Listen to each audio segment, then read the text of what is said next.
Good morning mga idol. Happy Thursday sa inyo mga idol. Ito mga papansin nyo mga idol, yung binlog namin yung nakaraan, pinicture namin. Ayun na, nagsimula na kami ng mag-class mga idol. Ayan. Good morning, good morning. Ito yung babaklas namin mga idol. Mga gato na yan, baklas na yan. Ayan. Ayan, kasama ito. Ayan. Baklas na yan. Ito naman yung inside gutter, kaya baliktad. Ang gagawin is stainless gutter mga idol kasi na ito na yung polycarbonate ang kinabit unang gumawa. Ngayon gagawin namin skylight na rib. Yan boss Dano, nakakatakot yung piston yan. Yan kasi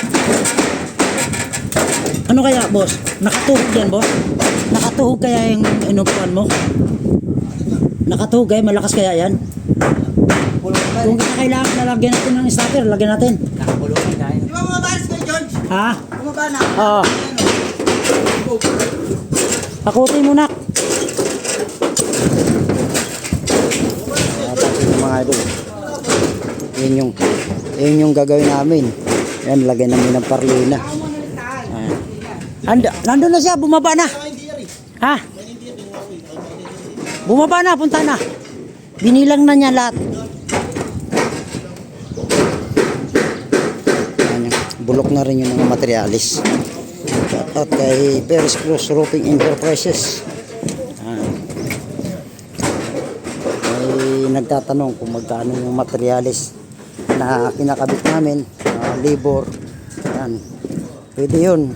Mag-PM kayo kay kumpanya na pinapasukan namin, si Paris Cross Roofing Enterprises. Mayroon po ng Facebook page sila, nandun yung cellphone number nila. Pwede po kayo magtanong.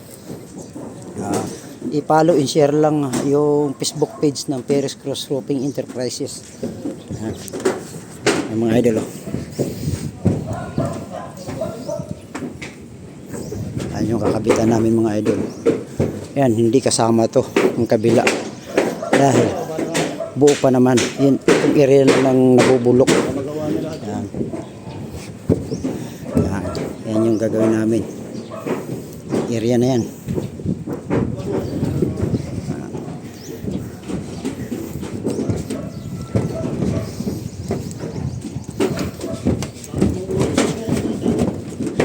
Yan, mag-PM kayo po mga idol, mag-PM kayo doon kay Paris Cross Roofing Enterprises.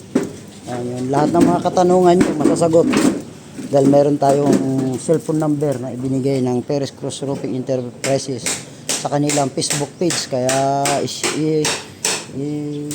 search nyo lang ang Paris Cross Roofing Enterprises, malalaman nyo na yung katanungan nyo. Ano mga idol ito yung running gutter.